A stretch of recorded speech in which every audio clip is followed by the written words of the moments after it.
Basic terms कर लिए थे, आज कुछ और बेसिक टर्म्स करेंगे और उसके बाद हम लोग अकाउंटिंग प्रिंसिपल्स करेंगे। ठीक है, तो असेट हो गया था, कैपिटल हो गया था, लायबिलिटी हो गया था, रेवेन्यू हो गया था, एक्सपेंस हो गया था, है ना। अब एक टर्म लिखो, ड्राइंग्स।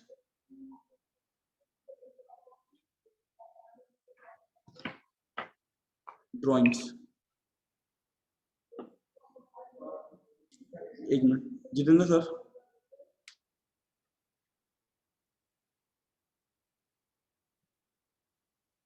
ठीक है, अब ये ड्राइंग्स क्या होता है, ठीक, तो ड्राइंग्स का हिंदी मतलब होता है आहरण। ठीक है, यहाँ ड्राइंग्स का मतलब पेंटिंग नहीं होता है। ठीक है गर्ल्स,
हाँ तुम क्या बात है, ड्राइंग्स। ठीक है, तो ड्राइंग्स का मतलब क्या होता है, आहरण। ठीक है ना, मतलब कि जब प्रोप्राइटर या ओनर बिजनेस से अपने पर्सनल यूज के लिए कुछ विड्रॉ करे, ठीक है, आइदर वो कैश निकाले या कोई गुड्स निकाल ले, ठीक है, तो उसको हम क्या बोलते हैं, ड्राइंग्स बोलते हैं। ठीक ना, जैसे तुम लोग सुने होंगे कि उसको दुकान खुलवाए थे, ठीक है, सारा पूंजी खा गया। पूंजी खा गया मतलब क्या हो गया, आपको जो पूंजी मिला है, मतलब जो कैपिटल मिला है, वो बिजनेस करने के लिए मिला है। ठीक है, लेकिन आप उसको क्या किए, पर्सनल यूज किए, और उसको पर्सनल यूज में आप खत्म कर दिए। तो जब भी आप बिजनेस का कोई भी असेट या कैश या गुड्स पर्सनल यूज में लाइएगा तो उसको क्या बोलते हैं, ड्राइंग्स। और वो आपकी कैपिटल क्या करता है, कम करता है। ठीक है, तो लिख लो, when a proprietor when a proprietor or owner when a proprietor or owner withdraws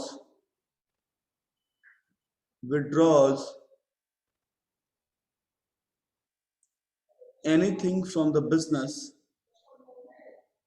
anything from the business for personal use for personal use is known as drawings is known as drawings. When a proprietor or owner withdraws anything from the business for personal use is known as drawings. ठीक है, एक line और लिख लो, debit balance of the capital debit balance of the capital debit balance of the capital is known as drawings is known as drawings. Capital के debit balance को हम क्या बोलते हैं सर, तो कैपिटल के डेबिट बैलेंस को हम ड्राइंग्स बोलते हैं। ठीक है, क्लियर है, कोई दिक्कत?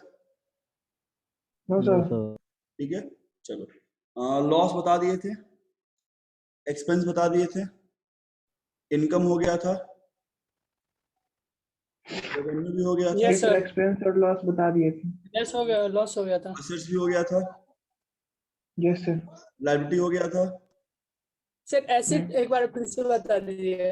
असेट असेट क्या होता है? देखो, असेट वो होता है ना जो तुम्हारे बिजनेस में इनकम जनरेट करने में हेल्प करे, ठीक है? कोई भी चीज जो तुम्हारे बिजनेस में इनकम जनरेट करने में हेल्प कर रहा है उसको हम क्या बोलेंगे? असेट बोलेंगे। क्या बोलेंगे? asset, एसेट Asset बोलेंगे, asset, ठीक है? अब वो दो टाइप का हम लोग पढ़े थे सर, एक क्या होगा? शॉर्ट टर्म या current, करंट, क्या होगा? लॉन्ग टर्म असेट, ठीक है, इसको बोलते हैं फिक्स असेट, ठीक? और फिक्स असेट क्या था? दो टाइप का था, टेंजिबल और इनटेंजिबल। इसको समझना क्या होता है। इंटेंजिबल पहला बात क्या होगा कि सर करंट असेट का मतलब वो असेट हो गया जो बिजनेस में 12 मंथ से कम का है, ठीक है? कम का हो फिक्स असेट का मतलब वो असेट हो गया जो बिजनेस में 12 मंथ से ज्यादा का है, ठीक है? अधिक का हो जो होता है वो बिजनेस को रन करने में हेल्प करता है, ठीक है? लेकिन फिक्स असेट जो होता है ना, वो क्या होता है?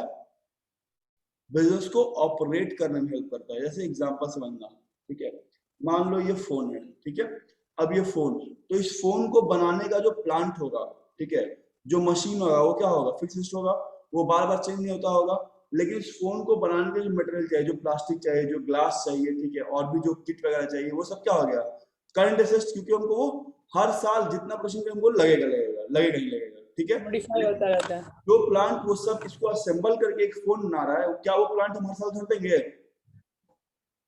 नहीं, वो साल में एक बार खरीदा गया तो 5 साल 10 साल के फिर बाद खरीदाएगा, तो उसको हम क्या बोलेंगे? फिक्स। Yes, sir. क्लियर बात? अब टेंजेबल और इनटेंजिबल का मतलब क्या होता है? टेंजेबल का मतलब क्या होता है ना कि वैसा असेट जिसका फिजिकल एग्जिस्टेंस हो, मतलब जिसको आप देख सके, छू सके, उसको क्या बोलेंगे? Tangible asset. जिसमें क्या आएगा? फर्नीचर हो गया, लैंड एंड बिल्डिंग हो गया, मोटर कार हो गया, स्टॉक हो गया, मतलब जिसको आप फिजिकली छू सकते हैं, ठीक है? इनटेंजिबल, ये वैसा एसेट होता है सर जिसका कोई फिजिकल एग्जिस्टेंस नहीं होता है, ठीक है, जो फिजिकली एग्जिस्ट नहीं करता है। For example goodwill, patent, copyright.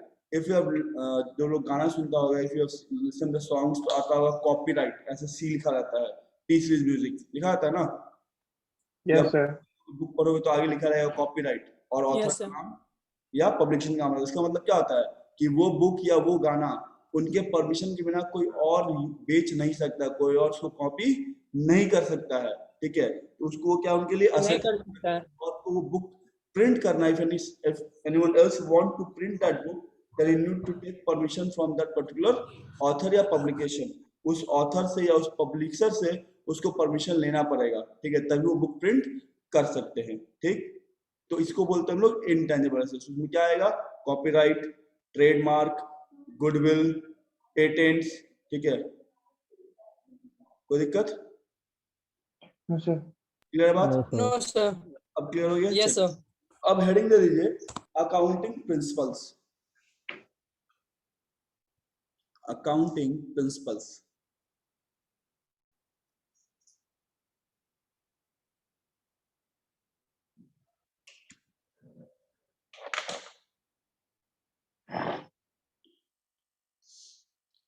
देखो, अब what are accounting principles? Sir accounting principles होता क्या है, इसका यूज क्यों है, क्यों पढ़ना जरूरी है, ठीक है? तो अकाउंट्स और subject, there are various rules and regulations, बहुत सारे रूल्स और रेगुलेशंस होता है, ठीक है? और हर एक सब्जेक्ट का अपना कुछ अजम्पशन होता है, ठीक ना? जैसे तुम लोग मैथ्स पढ़े होगे बचपन में, बचपन मतलब कब? 9th 10th में पढ़ा था ना मैथ्स सब? अभी भी तो पढ़ ही रहे हैं सब सर, मैथ्स यस सर, ईमानदारी से, यस क्योंकि मेरा भी अच्छा नहीं था, तो कोई शर्माने वाला बात नहीं है। किसी से मैथ्स अच्छा नहीं था, तो नैना का अच्छा नहीं था, सर मेरा मेरा सर मेरा अच्छा, मतलब सब है, कोई बात नहीं, हम लोग सब एक ही थाली के चट्टे बट्टे, ठीक है, चलो। सर हम तो फेल ही हो गए थे सर। बट अकाउंट सीखने के लिए ना, to learn accountancy you don't need mathematics. Account सीखने के लिए तुमको बस एडिशन, सब्सट्रैक्शन, मल्टीप्लिकेशन, डिवीजन और परसेंटेज आना चाहिए, और इतना सबको आता होगा मेरे ख्याल से, आता है ना? आता है सर, नैना, यस सर, yes sir, कितना होता है? 2+2 कितना होगा? 4 सर, चलो, और हो गया, बस अकाउंट सीख गया, इससे अकाउंट है ही नहीं, ठीक ना? बेकार का इसको लोग मार्केट में डर बना के रखा, अकाउंट टफ टफ टफ, कुछ नहीं, अकाउंट एकदम पानी है। बस बेसिक थिंग क्या है कि यू नीड टू प्रैक्टिस। जितना प्रैक्टिस करोगे ये उतना आसान होगा, जितना छोड़ोगे ये उतना मुश्किल हो जाएगा, ठीक है। Remember the word accounts is 5 time more tough than physics, because in physics you don't have presentation, physics में प्रेजेंटेशन नहीं होता है, यहाँ पे प्रेजेंटेशन भी है, यहाँ पे रूल्स भी है, यहाँ पे फॉर्मूला भी है, ठीक है कृष्णा, 3 टाइम है, ठीक। चलो आ जाओ। तो अब लिखो अकाउंटिंग प्रिंसिपल्स क्या होता है, लिखो accounting principles are set of rules and regulations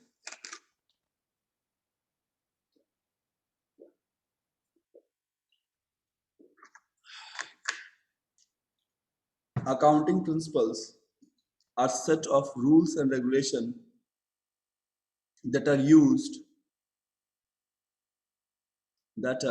used while preparing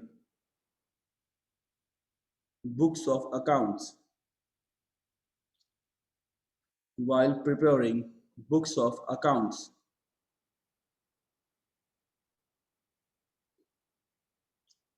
These are generally accepted accounting principles.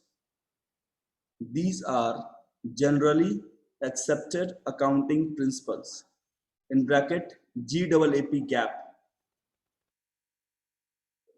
Sir repeat कीजिएगा, तो कॉल आ गया These था। are generally accepted accounting principles. In bracket GAAP, which are issued by Institute of Chartered Accountants of India, Institute of Chartered Accountant of India, in bracket ICAI. और जिनका camera नहीं on है, please turn the camera on. Chandan, Pawan, Riya, Shobha, Sunny, Naina, Veer, Rajneesh और रहमान। हाँ good. अब of हुआ ना, तो हम अपना भी कैमरा ऑफ कर देंगे। उसके सर यहाँ नेटवर्क अच्छा नहीं। अरे आ जाएगा, नेटवर्क ऑन करो, ठीक है। तो रहमान का आ गया, देखो नेटवर्क आ गया, ठीक है। तो इसको क्या बोलते हैं, गैप बोलते हैं, ठीक ना। मतलब ये कौन इश्यू करता है सर, तो ये आईसीआई इश्यू करता है, institute of chartered accountant India, ठीक है। Now sir what was the need of accounting principle, sir accounting principle का ऐसा क्या जरूरत पड़ गया, क्या अकाल आ पड़ा कि हमको अकाउंटिंग प्रिंसिपल लेके आना पड़ा। तो लुक हुआ क्या, accounts subject was new to market, ठीक है। और जब कोई नया पेपर आता है मार्केट में, there must be certain rules and regulation. Simple सी बात है, अगर आप एक नया गाड़ी खरीदते हो, नया बाइक खरीदते हो या नया कार कुछ भी खरीदते हो, तो उसका भी कुछ रूल होता है, ठीक है। जैसे बजाज का बाइक लो तो उसमें गियर एक नीचे बाकी ऊपर, ठीक है, 150 सीसी के ऊपर वाला। तो जो बाइक 150 सीसी के ऊपर, उसमें सब क्या यही रूल है कि सर एक नीचे और बाकी ऊपर। जो पहले बुलेट आता था तो उसका क्या था, उल्टा होता था, मतलब क्लच इधर और ब्रेक इधर।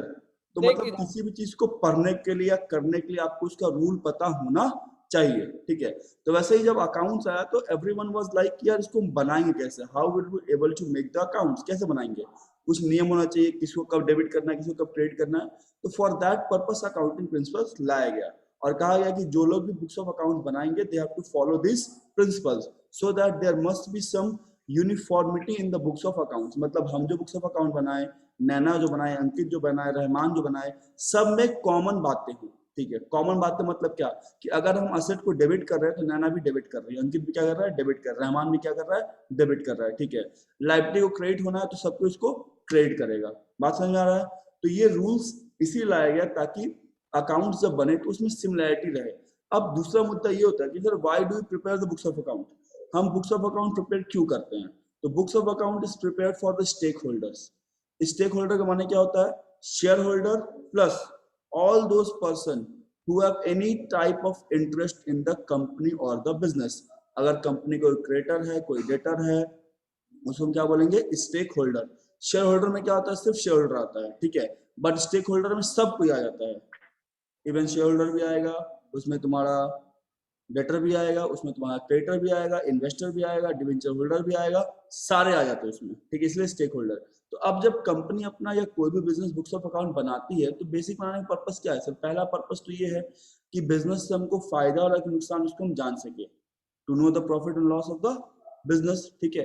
दूसरा पर्पस ये होता है कि जो स्टेक होल्डर्स हैं, जो स्टेक होल्डर हैं, they should know about my business, about our business, उनको मेरे बिजनेस के बारे में पता चल सके। अब हमको अगर मान लो रिलायंस का शेयर खरीदना है, सपोज करो I am going to purchase the share of stock of Reliance, ठीक है, तो हम पहले क्या करेंगे, रिलायंस का बुक्स ऑफ अकाउंट देखेंगे कि सर पिछले 5 साल में या 10 साल में रिलायंस कितना प्रॉफिट अर्न किया है, उसके बाद हम क्या करेंगे, इन्वेस्टमेंट करेंगे। तो जो लोग कंपनी में इन्वेस्टमेंट करते हैं ना, बड़ा बड़ा लाखों करोड़ का investment, go for the books of account कि sir books of account company के पहले हमको दिखाइए, आई वांट टू सी कि कंपनी कितना प्रॉफिट कमा रही है। देख वो कंपेयर करते हैं कि लास्ट ईयर प्रॉफिट कितना था, इस साल कितना हो गया, कितना का चेंज आया, रिटर्न इन्वेस्टमेंट कितना मिल रहा है, और उसके बाद वो इन्वेस्ट करते हैं।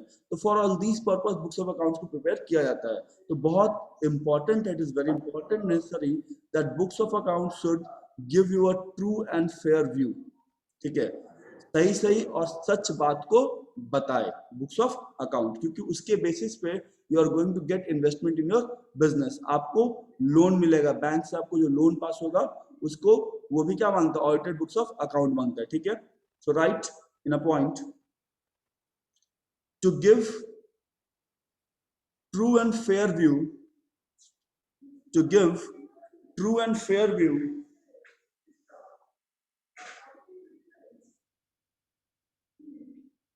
of the business, to give to give क्या true लिखा and है? fair view,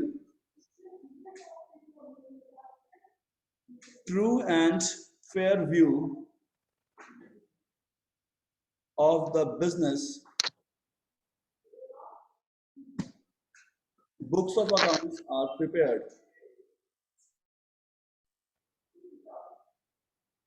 books of accounts are prepared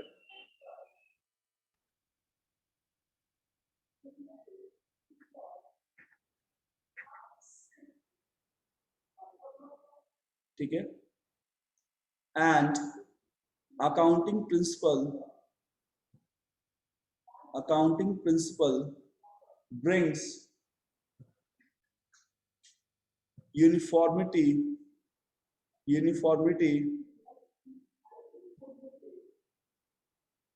in the books of accounts, in the books of accounts। अब टोटल 14 प्रिंसिपल्स है, ठीक है, जिसमें से 3 जो हैं that are basic accounting assumptions, मतलब if someone is preparing accounts तो हम लोग ये मान के चलते हैं कि उसने ये प्रिंसिपल तो लगाया ही होगा, ठीक है। 3 basic accounting assumptions, so right there are 3 basic accounting assumptions, there are 3 basic accounting assumptions,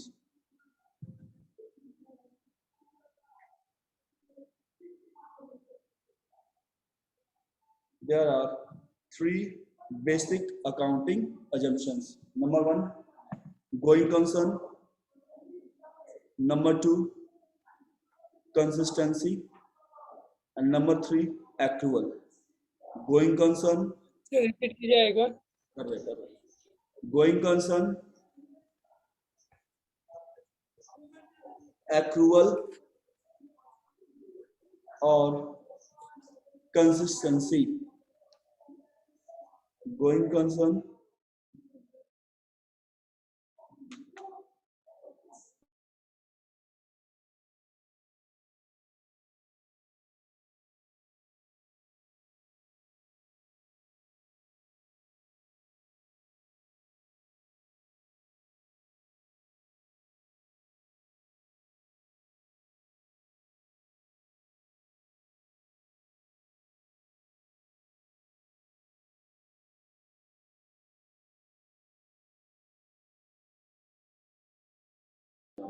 हाँ तो क्या लिखा थे, गोइंग कंसर्न, एक्रूअल और consistency. Going concern, accrual and consistency, these are 3 basic accounting assumptions, ठीक है। अब ये अकाउंटिंग अजम्पशंस का मतलब क्या होता है, अजम्पशंस का मतलब क्या होता है, मानना, ठीक है, कि ऐसा मानते आ रहे हैं, ऐसा चला आ रहा है, ऐसा प्रथा है, ऐसा हम अज्यूम करते हैं, ठीक है। जैसे मैथ्स में बनाते थे बहुत हम लोग सवाल कि लेट दिस बी एक्स, मान लो है ना, लेट दिस बी माना खास करके Yes, अलजेब्रा yes, वाला, sir. ठीक है, वैसे अकाउंट्स में भी 3 अजम्पशन है कि सर जो भी बुक्स ऑफ अकाउंट्स बना रहे हैं तो ये एज्यूम किया जाए कि वो ये 3 प्रिंसिपल फॉलो कर रहे हैं। कौन कौन सा? Going concern, consistency Accrual. And accrual. ठीक है, these 3 are basic accounting assumptions, they are part of accounting principle only।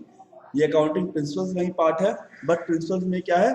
Assumption है। ठीक है, तो वेरी फर्स्ट गोइंग कंसर्न कि sir what is going concern. ठीक है, अब गोइंग कंसर्न नाम से ही क्लियर हो रहा होगा कि सर गोइंग मतलब चलता जाएगा और कंसर्न मतलब बिजनेस। ठीक है, concern is related to the business, means sir the business which is going on going on going on, मतलब वैसा व्यापार जिसका अंत नहीं हो। ठीक है, जो एंड ना करे। ठीक है, अब ये कॉन्सेप्ट कहता क्या, ध्यान सुनना। ये कॉन्सेप्ट कहता है कि sir only those business which are not going to end in the near future, वैसे बिजनेस जो आने वाले समय में बंद नहीं होंगे, साल 2 साल में बंद नहीं होंगे, केवल उनका ही बुक्स ऑफ अकाउंट्स बनेगा, बाकियों का नहीं बनता है सर। ठीक है, to prepare the books of accounts of any business, first going concern concept is check कि जिस भी बिजनेस का बुक्स ऑफ अकाउंट बन रहा है तो ये माना जाएगा कि सर वो बिजनेस आने वाले टाइम में बंद नहीं होगा, उसके गोइंग कंसर्न डाउट नहीं होना चाहिए। और समझते हैं, सबको ही दुर्गा पूजा का मेला घूमता होगा या घूमा होगा, देखा होगा। ठीक Yes, है, sir. Of Yes. course. जैसे ही Yes, दुर्गा sir. पूजा आता है, ठीक है, तो देखोगे ना कि मार्केट में ना नए नए दुकान लग जाते हैं, लगता है ना, बहुत सारी दुकान लगता है खिलौने Yes, sir. का। Yes, sir. लेकिन उस दुकान का पीरियड क्या होता है सर? 3 से 4 दिन, सप्तमी, 8वीं, 9वीं और 10वीं, वो 4 दिन के लिए उसके बाद बंद हो जाता है। तो उस बिजनेस का बुक्स ऑफ अकाउंट्स नहीं बनेगा सर। क्यों नहीं बनेगा सर? क्योंकि वहां पे गोइंग कंसर्न अप्लाई नहीं हो रहा है। गोइंग कंसर्न ये कहता है कि नियर फ्यूचर में एंड नहीं होना चाहिए बिजनेस का, लेकिन वो बिजनेस तो 4 दिन बाद क्या हो जाएगा? कहानी समाप्त। बात समझ में आ रहा है?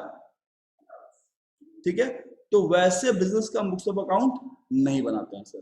ठीक है, तो जो बिजनेस नियर फ्यूचर में एंड नहीं करेगा, हम उसी का बुक्स ऑफ अकाउंट बनाएंगे। ठीक है, अब सर ये बताइए, हाउ कुड यू रिकॉग्नाइज कि this business is going to end और नॉट? ये बिजनेस में गोइंग कंसर्न अप्लाई हो रहा है कि नहीं हो रहा है? ठीक है, अब सपोज करो, एग्जांपल लेते हैं, किसका ले, अंकित का।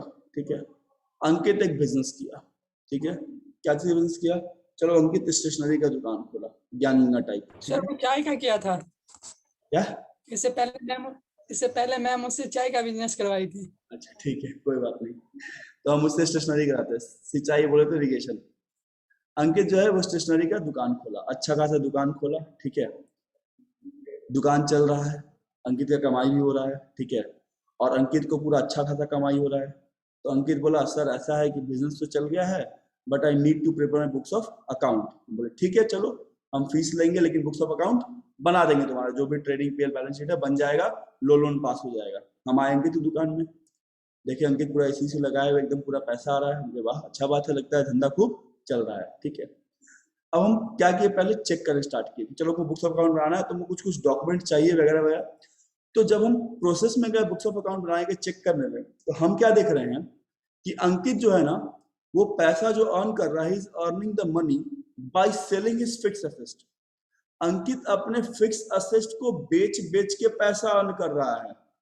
अब बताओ, फिक्स असेट बिजनेस में क्यों होता है? बिजनेस को ऑपरेट करने के लिए, बिजनेस को चलाने के लिए, ना कि बेचने के लिए। ठीक है, तो मतलब अगर ये कंडीशन रहा तो आने वाले 1-2 साल में उसका धंधा क्या हो जाएगा?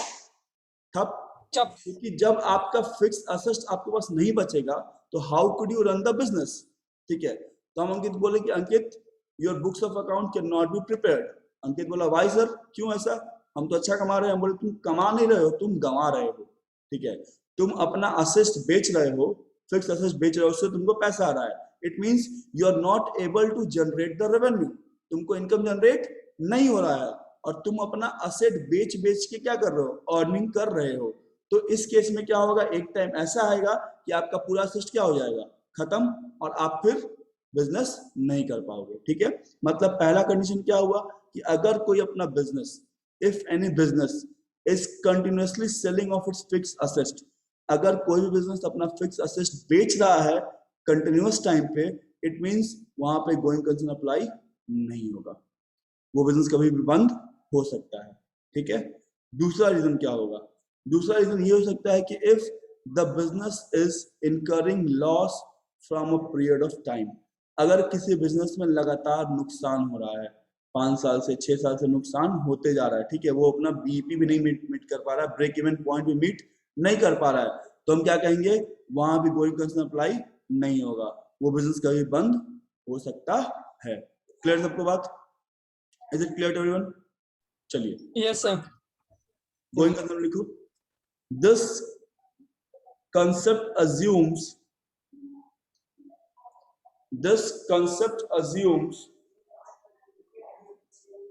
that business will not end that business will not end in the near future, that business will not end in the near future. It will continue its operations. It will continue its operation, and on the basis of this assumption, books of account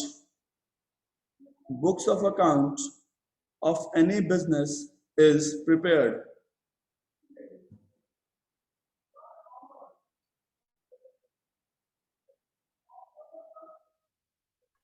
sir repeat कीजिएगा। Books of This account. क्या कहाँ से Srishti? Sir book of account. Books of account is prepared. On the basis of this assumption, books of account is prepared.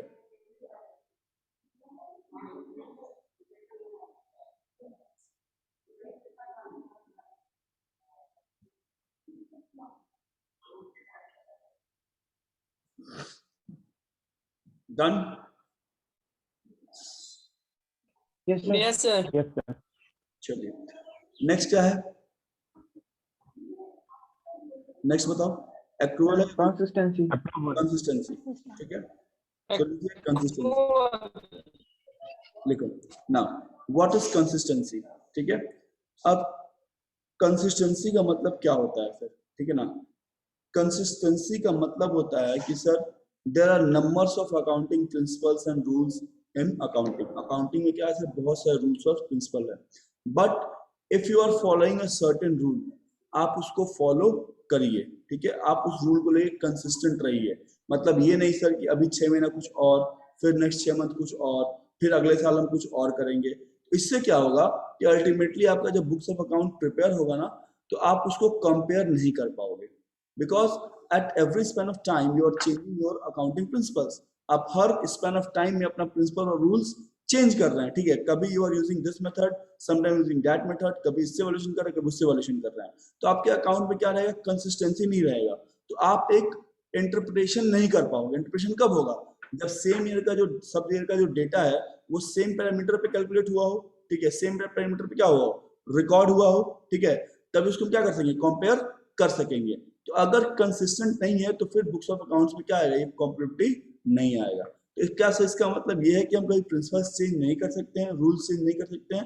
कर सकते हैं आप rules change, ठीक है, but only it is required by law.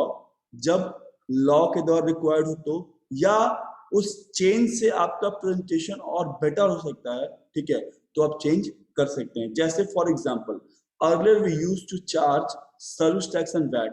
पहले क्या लगता था? वैट और सर्विस टैक्स, ठीक है। लेकिन अब क्या हुआ सर? वैट और सर्विस टैक्स क्या आ गया? जीएसटी आ गया, गुड्स एंड सर्विस टैक्स आ गया, ठीक है। तो अब क्या हुआ सर? हमको रूल क्या करना पड़ेगा? चेंज करना पड़ेगा। जहां पे हम वैट लगा दें तो हम क्या चार्ज करेंगे? जीएसटी चार्ज करेंगे। तो ये क्या हुआ? ये लॉ में चेंज हो गया। तो जब लॉ में ही चेंज हो गया तो will have to act accordingly. और आप जो चेंज ला रहे हो, the change you are bringing in your books of accounts, उस चेंज से क्या इफेक्ट होगा, what is the effect of the change, वो भी आपको मेंशन करना पड़ेगा, ठीक है, right. The rules and principles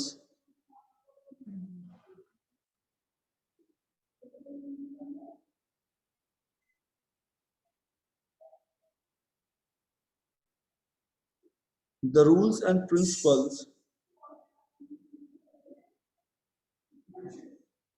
followed in a business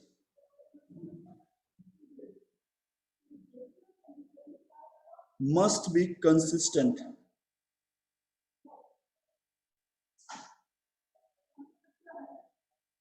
Must be consistent in nature.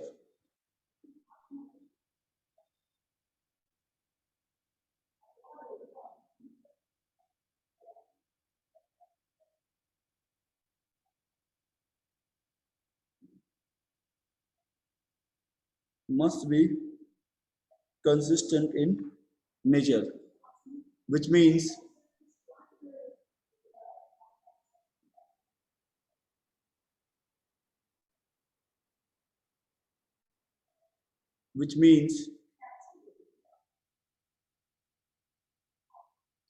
the rules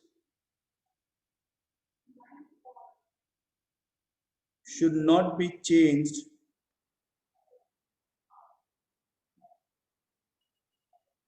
frequently. It should be followed. It should be followed. Sir change के बाद क्या लिखवाए हैं? The rules should not Not be changed frequently. It must be followed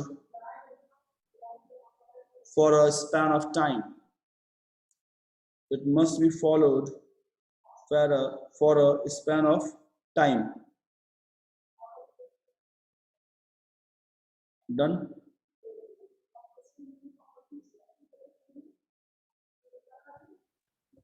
Yes, sir. Yes, sir. Chalo.